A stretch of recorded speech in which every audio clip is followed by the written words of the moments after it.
Hello and welcome to another episode of Ashes to Go. I am your host, Redbyrd, and with me is BDLG. Bordy! Yo. 2 weeks have went by, and possibly the most amount of news in Ashes history has happened. So we got a busy show for our beautiful, wonderful audience today.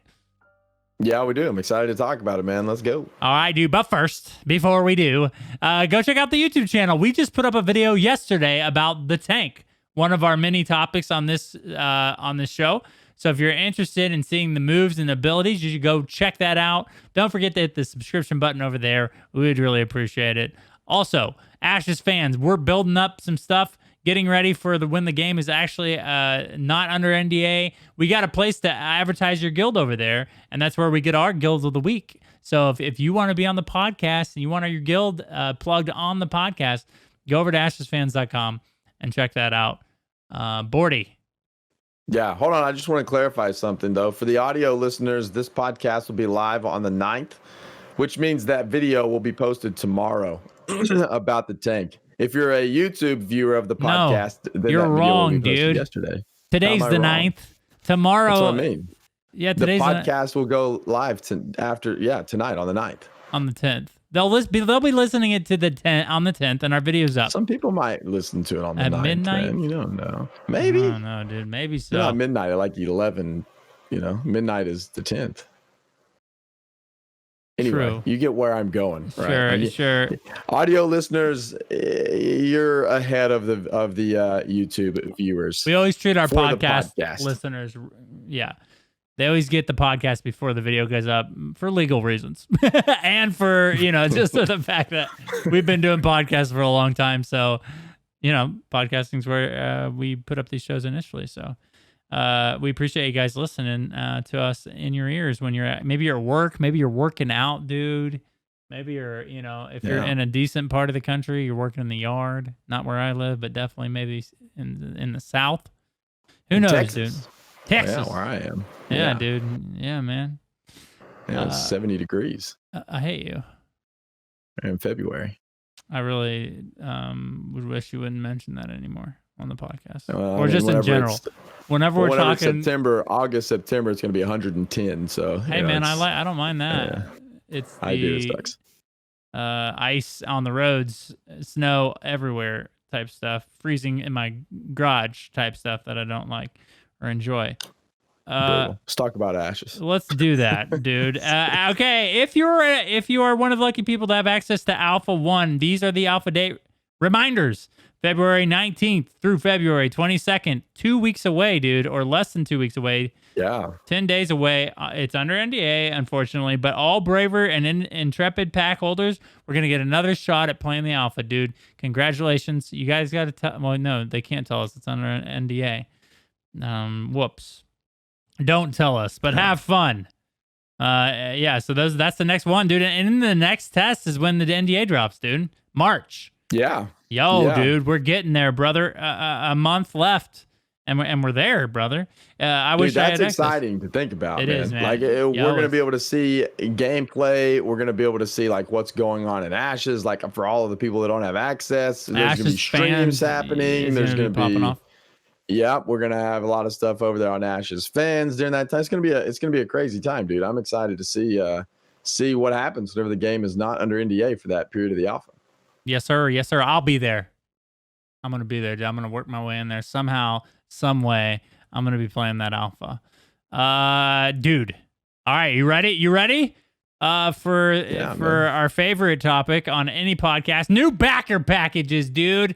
And for all of those people in the comments that want to see the backer package on the video, we're delivering today. We're going to show you guys with our traditional studio loots. That's the wrong scene. This is the right scene, dude. If you're on YouTube, you're familiar with this scene. We're going to go through the backer package, dude. And it is called the Lustrous I shouldn't try. Cordiality, man. Cordiality. Close enough. Yeah, there you go. Sure. Bordy. Yeah. I mean, I know that there's someone out there that is extremely excited about the Corgi and the red stuff, the Valentine stuff, the Willy Wonka horse with wings.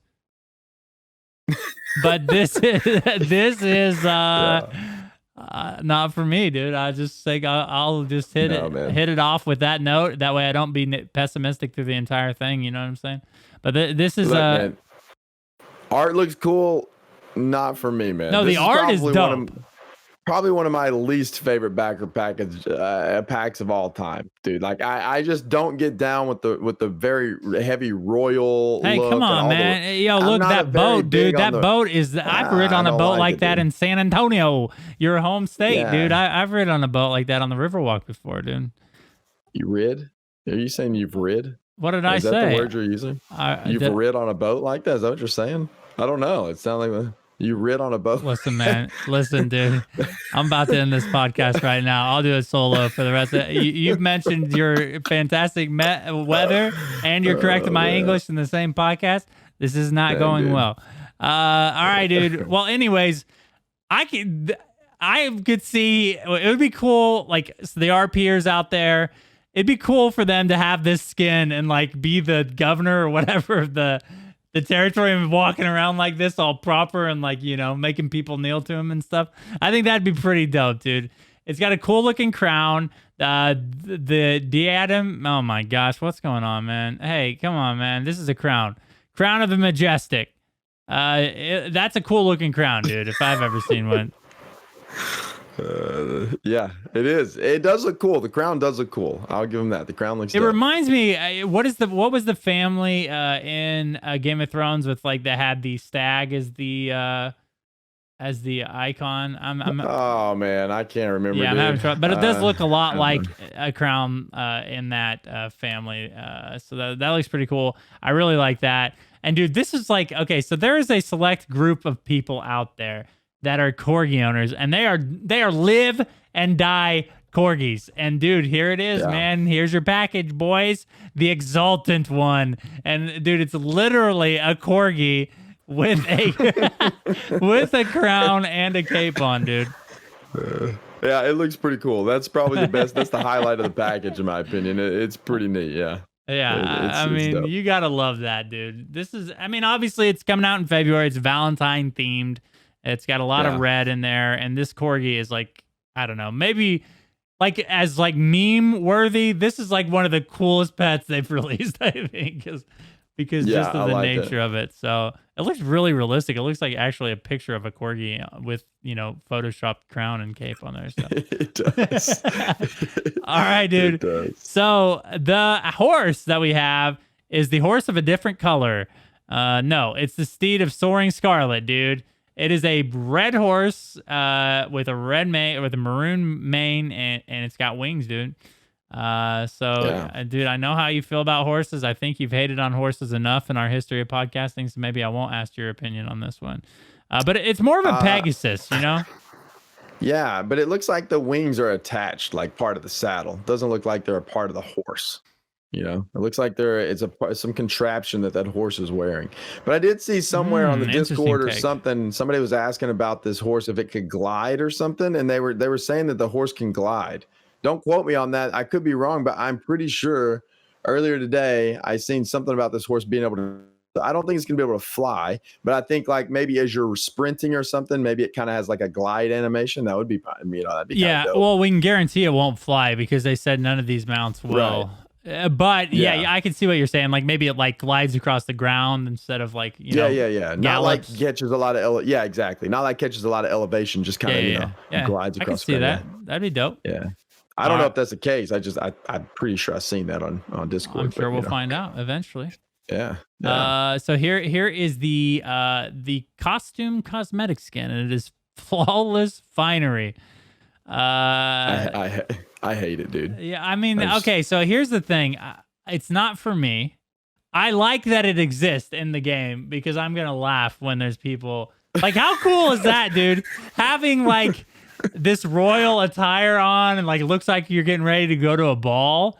This is very anime. And then you got, like, this gigantic great axe that you're running around, like, flying across the map with, like, slamming down on people. That'd be dope, dude. And I know there's going to be people out there doing that for sure. Yeah, and just to be clear, I'm not hating on the art. The art is spot on for what it is. I just don't like this. I just don't like that style, like the old, you know, royal look. It's not for me, but the art, I mean, the art is always spot on. They do a great job, but it's just not for me. Yeah. Okay, so here's the boat, and this is it's got the Pegasus on the, what is it, the bow? I don't know nothing about ships. I should stop talking about the Jubilant Herald, the front of the ship. Yeah, yeah. Okay. So this is the Jubilant Herald, and it is I mean, a pretty proper looking ship, dude. It's got like gilded gold art on it with, a Pegasus at the front. It's got like this little, it's like a love boat kind of, dude, in the theme or continuing with the theme of Valentine's Day.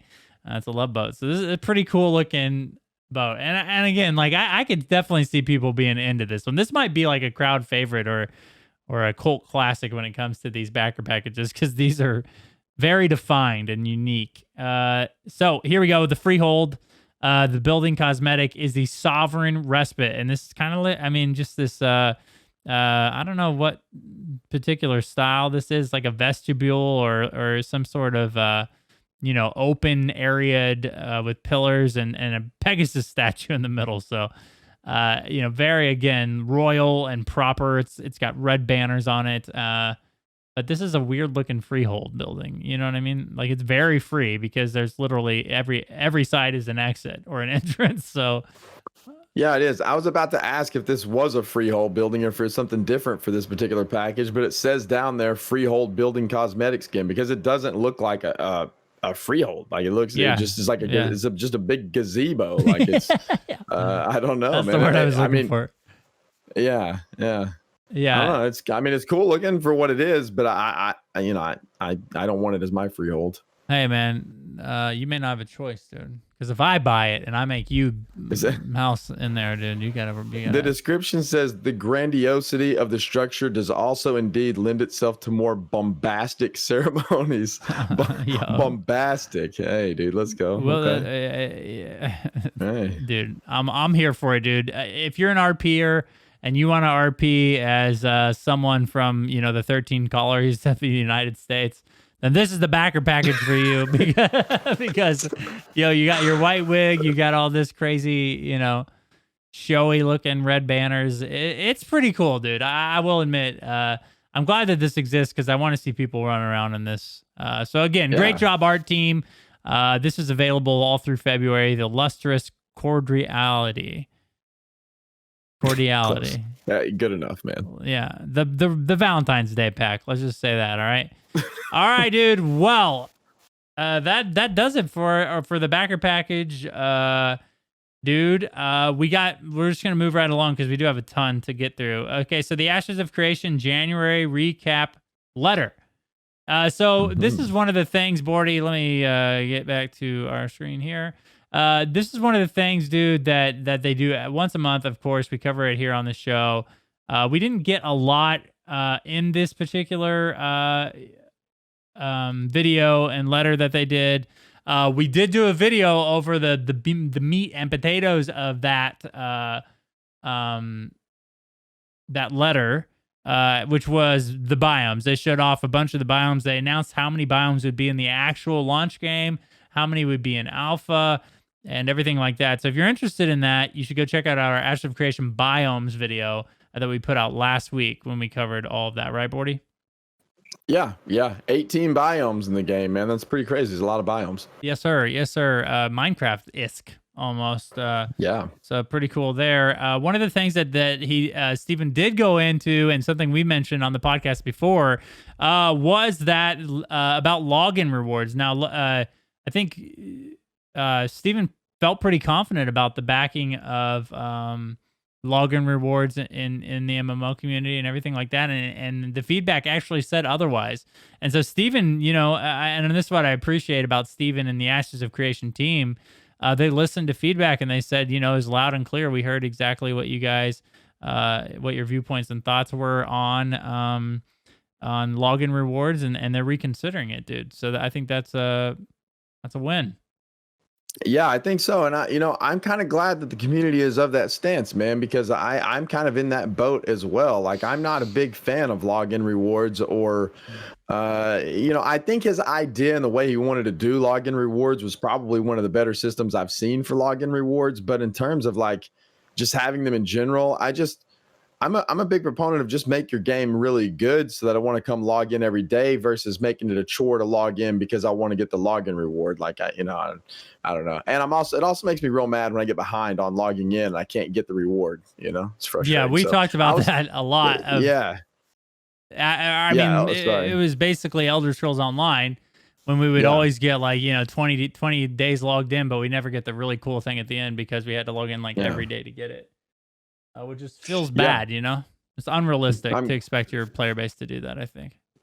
Yeah, and I'm glad we're not the only ones. Like sometimes whenever I talk about stuff, I feel like, man, I'm probably in the minority here, and people are gonna hate me for saying these things. But it seems like everybody was, or at least a lot of people, most people were on the same page with login rewards, which was pretty interesting, I thought. Yeah, don't worry about people hating you for the things that you say, Bordy. They already do, so they don't need you to talk to hate you. Bro, that was incredibly not nice, man. Because you deserve it at this point. Talking about that Texas weather, brother. 3/4 of the country is living a different life right now.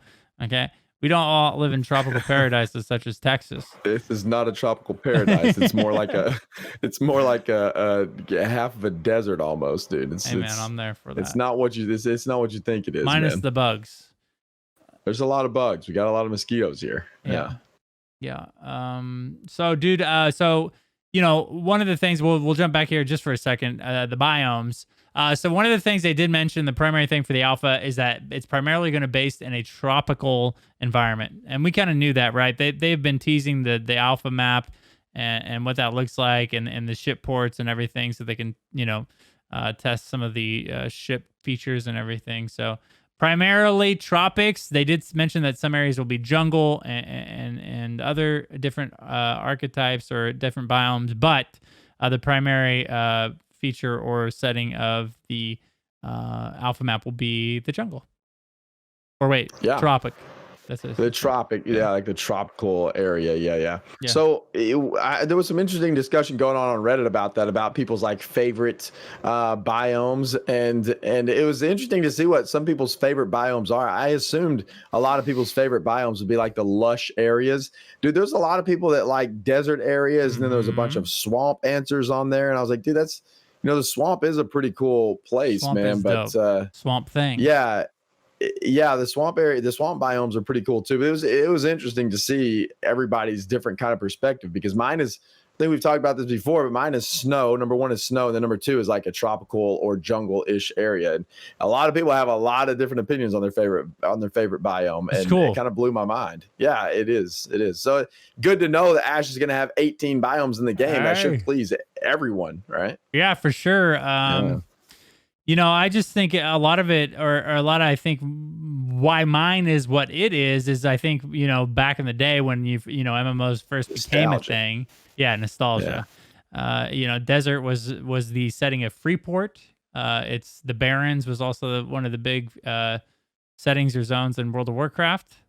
So, desert's a pretty impressionable area that people, I think, can look forward to. That's going to be in Ashley Creations. I'm going to look forward to the swamp because I'm looking forward to be one of the orcs that live in the swamp, dude. I can't think of the particular name right now, but dude, I think environment makes a big difference in an MMO. We often times when you're playing an MMO, you kind of get tied up in doing your tasks and quests, but when you stop and kind of look around and just admire the art and the environment setting that the creators and developers put you in, dude, some of the coolest looking environments I think are in MMOs for sure.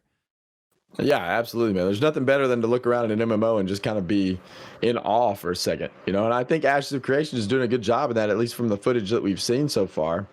And one of the things like inside of the biomes is just a scale of how their scaling of things is amazing. Like how big the trees are, how big the structures are, and the statue. It just looks really, really cool. It's spot on, man. Even whenever we were playing, you remember whenever we were playing APOC, we had that same comment whenever I think both of us were running duos or something, and we ran up to the first like castle we seen. It was so enormous, man. Yeah. And I expect to see a lot of that out of Ashes too. And it was just really cool. So the biome setting plus just the scale of things, I think Ash is going to have a great environment. Yeah, and that's something that I think gets lost in MMO, in the genre particularly, is the scaling. Not a lot of games do that well to make it seem like when you walk up to a city, like it's alive and it's like, you know, massive. And to your point, I remember that now. You know, Ashes of Creation Apocalypse did a good job at making those buildings feel huge, and obviously you could double jump and stuff like that. But you know, it'll be interesting to see how the settings and the nodes scale up to the Metropolis size. What a Metropolis looks like, dude. I'm really excited to see how big one of those gets, because that'll be cool. Especially like on the port or something, you know? What if a port, Metropolis on the port, what the, you know, ship ports and everything like that look like when it's at Metropolis stage, dude? I'm excited. And hopefully we'll get to see some of that from the alpha footage. Yeah, that would be cool. I don't know. Are they going to be able to scale that up in alpha, though? I don't think. Is that a thing in alpha? I'm not sure. I'm not sure if they're doing nodes or not. I mean, everything's under NDA basically right now, except for what they're telling us. So. Yeah. So I thought I'd seen somewhere that you couldn't progress the node, but maybe I'm wrong. That might be true. I don't know. That might be true. But I assume as they go into Alpha 2, they'll start adding the node features. I mean, I'm sure, you know. Yeah. I hope, anyways. I would like to see some of that before, you know, beta, when the game's actually, you know, going into like a more playable, accessible state. All right, dude. So that about does it for that January video. Obviously, that's up over at ashesofcreation.com and on their YouTube channel. If you missed that, they're always fun to watch, man. Steven and the crew always, you know, I think they're very transparent, and I respect that a lot from this team. And I appreciate that they get on there every month and make a 2-hour video or however long these are usually filled with information. So I think that's great, man. All right, dude. Well, the big news, and this dropped today. When we're recording this, tomorrow it'll be less than a day old, but they dropped a new class archetype skill tree video that we now this is the third one we've gotten, and the third one that they released is the tank. All right, dude. So we, again, just made a video about this. So this is fresh in our mind. We're not going to break down the abilities like we did in the video. So if you're interested in, like, you know, our breakdowns and opinions on all the tank abilities and what they look like, go check that out for sure. But for our audio listeners, we're going to go through some of the descriptions of the tank and kind of the questions that they're thinking, because I think these are cool little discussion points for us to kind of end the show on. All right, dude. So, Bordy, as the heart of any good unit, a tank knows their duty and strength lie at the front lines of the fray. All around them, the battle ebbs and flows with the steady beating of that heart. While some may channel essence to create fire or summon ethereal things, tanks manipulate essence to gird their bodies and reshape the battlefield. Against an unstoppable force, the tank becomes an immovable object, with essence binding them to the earth. Tanks can pull at the threats of their opponents' minds, manipulating their emotions and goading them into devastating tactical mistakes.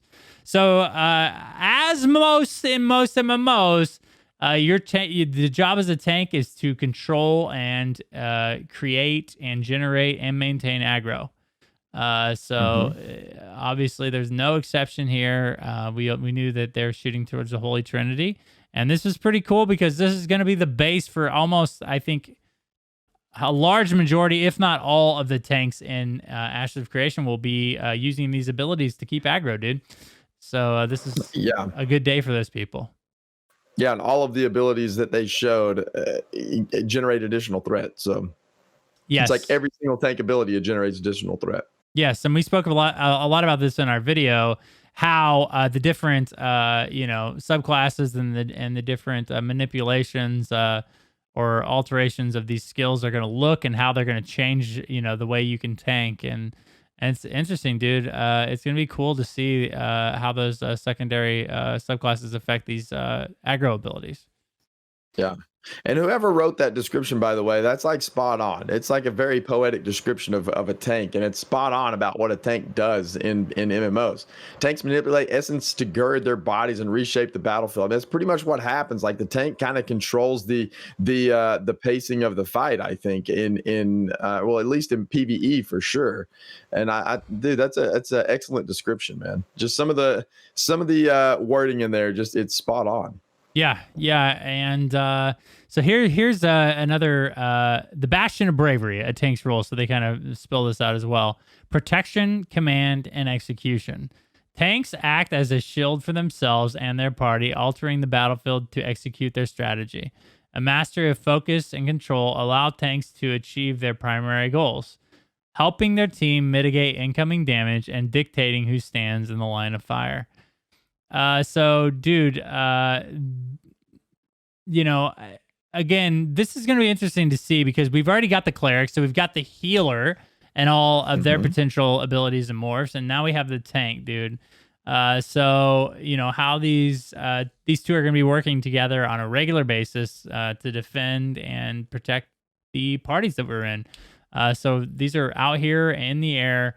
Bordy, one of the things we mentioned a lot, or one of the things we've thought of is, all these specify level 1 through 10, but as we know, at that point, you're going to be choosing your secondary class and then working on like your morphs and how you change these abilities and change them into customize them into how you want to play as your tank mage or, tank ranger or whatever the heck you want to do, dude. It's going to be cool to see some of the ways that people build out a tank in Ashes of Creation.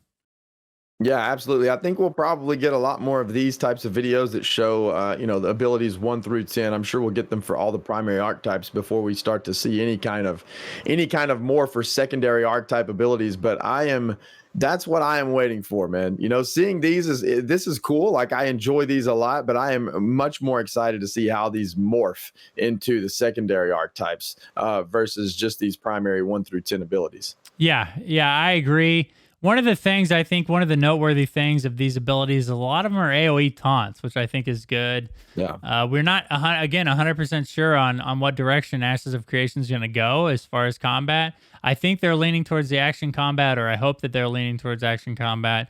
But and to, I guess, that point, a lot of these abilities maybe show that they're leaning towards action combat because all these are AoE taunts. Yeah, I sure hope they're leaning towards action combat. I don't know. I think at one point in time, Steven did make the statement that he was, if the hybrid system didn't work, then he was leaning more towards tab targeting combat. But I hope that's changed because I would. That's what I'm pretty sure he made that statement. I'm almost positive that he said that at one point in time, whenever they were discussing kind of the hybrid combat stuff back, I don't know, a couple months ago when they had kind of showcased a little bit of that. But I hope they go action combat, man. And these abilities, some of these abilities do kind of tend to lean themselves in that direction. So I think I agree with that statement. And I hope that they go in that direction, dude. I'm not a huge fan of tab targeting combat. So I hope they move more action based for sure. Yeah, same. And obviously a lot of that's going to be, I think, upon the dependent or upon the feedback that we get through these alpha testing phases and what direction they decide to go into. But I personally didn't mind Apocalypse's combat style. I thought that was pretty fun, and that'd be crazy in an MMO. How action oriented that was. It was a lot of fun. Yeah, I enjoyed the heck out of that. It was a whole lot of fun. Yes. I agree. All right, dude. So here's some interesting discussion points down here at the bottom of this article, and I'm showing them on stream or on the video right now. Charging ahead, testing the tank. So as you prepare to defend your allies at all costs, our team will be looking for you to share your feedback on a few main topics. So number one, Bordy. And neither one of us, to point this out to you guys, neither one of us are actually tanks. I don't know what Bordy played in a traditional PvE role, but I think you played damage dealer. Yeah, most of the time. I mean, I usually have an alt tank. I rarely play healer. Like I don't know that of an MMO that I've ever had like a main healer, but I do typically have a tank in games. I played a lot of tank in ESO whenever we were playing that. I had a tank that I ran dungeons with a lot. Yeah. All right. So this is more for you guys, I think. Long story short. So do you feel like you have enough of a choice between opting to specialize deeply in just a few skills versus broadening your knowledge with a wider variety? Now, this goes back to the point that we made earlier about how, at a certain level, you're going to have to start choosing and creating and defining your tank within your subclass. So they're going to want to make sure that you still have, those different options, like to go wide and choose a variety of skills that you can learn, or are you going to focus on just a few and just master them and become a tank using, maybe, I don't know, dude, 4 or 5 abilities? Yeah. So which would you rather have, man? Would you have a system that has that has you specialize deeply in just a few skills, or a broad, wide variety of skills you choose from? Specialize deeply, because I'm not a big fan of managing like more than like 8 to 10 cooldowns. I think we're over that as an MMO community. I think most people are.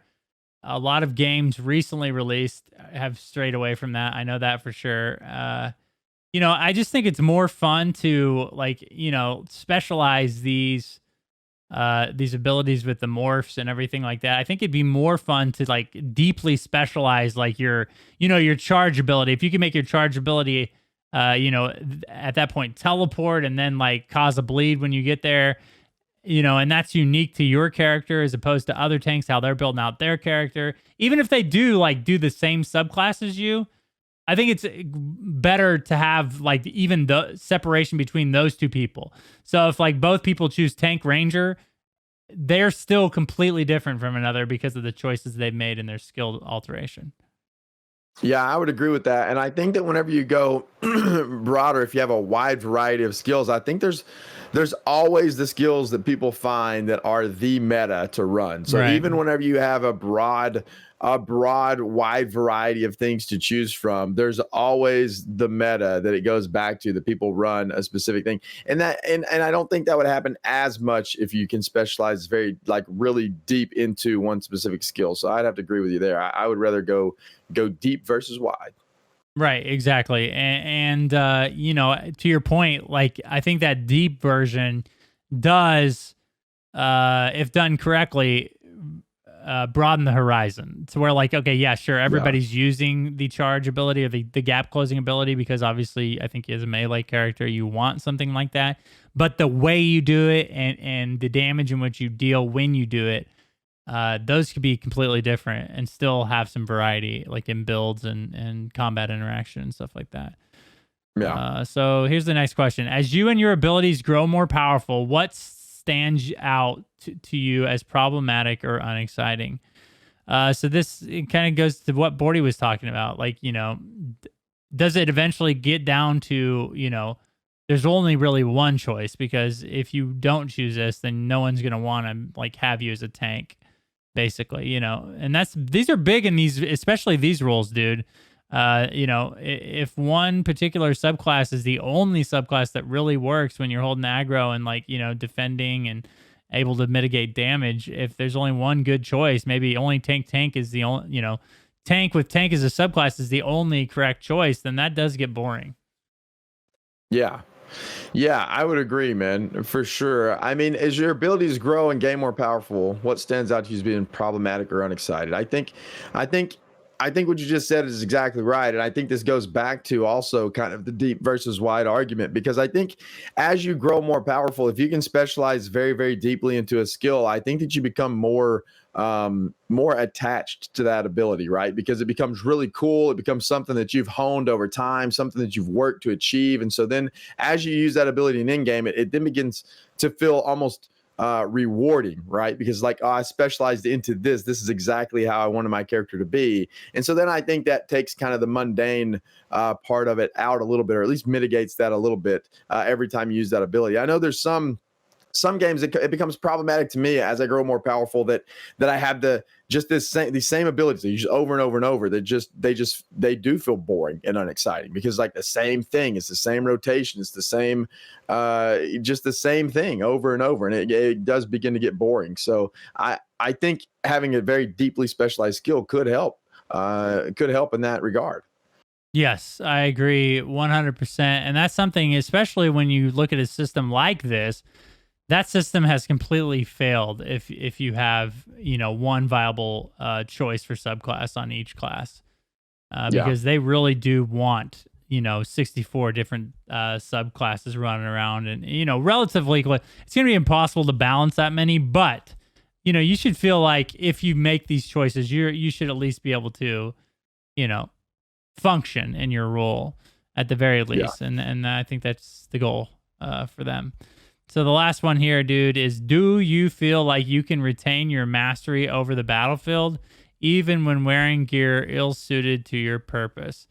Now, this is a pretty interesting question because gear hasn't really come up a lot in the discussions as far as, these builds and classes, because, they just haven't. We don't know exactly what, if you're going to be forced into wearing heavy armor as a tank, or even a sword and shield. Are you going to be forced to use a shield? Or are you going to be able to tank with a great sword and stuff like that? So, and I think that's important too, dude. I think the more the merrier in that stance. What if I could tank with the bow and arrow, dude? It'll be interesting to, if you choose Rangers or your subclass, are you going to be able to tank with the bow and arrow? I think those questions are very valid.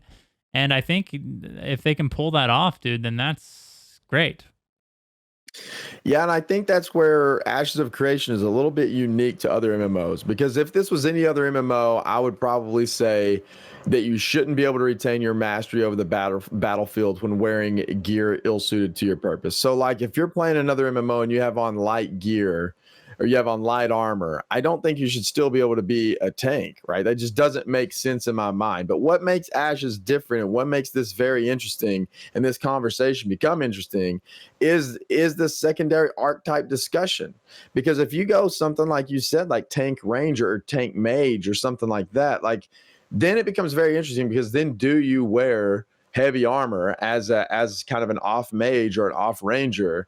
Like, then what happens? You know what I mean? Like, should you still be able to tank effectively when wearing armor that's not specific to a tank, or traditionally specific to a tank, like heavy armor? So that's to me makes this question kind of hard to answer for Ashes of Creation, because I don't know what the secondary archetypes are going to look like yet. I don't know how all that plays out yet. If for any other MMO, I'd say, man, it's really silly to wear light armor and be an effective tank. Like, that makes no sense at all. But in Ashes, it's a little bit different because of these archetypes, man, and the way they're going to play out in my mind. Yeah, and it'll remains to be seen. I think it'll be one of the interesting topic matters because of how these, like you said, these subclasses work, and the choices you're going to be able to make as you build out your character. And I'm here for it, dude. I would love to see stuff like that makes puts it in the character's hands on what gear you're able to wear while tanking, especially if you can be effective wearing that stuff. So all right, dude, well, that was fun, man. I love seeing these are fun to break down, I think, these archetypes, and they put the new ones out. So dude, there's some really fun and interesting ones left, which I'm extremely excited to see those movesets for the rest of them, because dude, we already got our two roles. We got the healers and the tanks, dude. So we're going to get to see a lot of damage dealers coming up. So I'm excited That's about what I'm that. excited to see, man. Yeah, I want to see the abilities of like the DPS, style characters. I'm ready for that. For sure. All right, dude. Well, that about does it for another episode of Ash to Go. But first, why don't we do our Ashes fans Guild of the Week? Or Guild of the episode. We can't say Guild of the Week because we do every other week. That's true. Guild of the every other week. Yeah. Remnants of Shadow is the guild this week that we want to highlight. The region is NA, language is English. Their focus is PVX, size 51 to 100. They are currently recruiting. It has their officers listed here, which I will make sure I link all of this information in the description of the YouTube video below and also on all of the podcast descriptions. They are going to be on a North American server. They have an equal interest in all things PvX, econ, and crafting, so they want to participate in all aspects of the game. They say all NA time zones are active, so any time zone will do. They have a guild first mentality. You must be able to receive, give constructive criticism to help make the guild grow and become better. And then they have flexibility. They say they all have jobs and other things to take care of in their life, so they want to make sure that there's flexibility within the guild for you to play on. So it sounds like they're kind of leaning towards more of a community feel. It sounds like they put their guild members first in almost everything they do. They want to jump into Varen, experience all the world has to offer, and be active within all of the node activities. So it sounds like a really fun, kind of chill guild to be a part of. As a matter of fact, they say that they just want to have a group to discuss and chill with and both chat within and out of game. So yeah, man, it sounds like a really cool guild to be a part of, dude. Remnants of Shadow, and we'll make sure we link all that information in all of the descriptions everywhere this can be found. Yes, sir, and we thank them for creating an account over there at Ashes Fans. If you have a guild that you would like to advertise and fill up, go over to ashesfans.com and create one of those guild accounts, man. Dude, people are crazy excited about the game, and dude, there's no better time to start building the guild than now, dude. Because before we know it, Alpha 2 is going to be here, dude, and a lot of people are going to be playing the game. It'll be fun to kind of create a guild and run around there for sure. I'm looking forward to it personally. All right, dude. Well, that does it for another episode. Why don't we just generally just say go sub to our YouTube channel, follow the Studio Loot Twitter account. You know what I mean? We're working hard, boys. We're out here grinding, and we appreciate you guys' support, listening to the podcast, watching it on YouTube. We really appreciate it. All the people over at Ashes Fans as well, dude. 2 more weeks and we'll be episode 19, dude. Coming up on the big 2-0. The big 20, episode 20. That we are. So we again appreciate your guys' support. Thank you so much for listening, and we'll see you in another episode of Ashes to Go.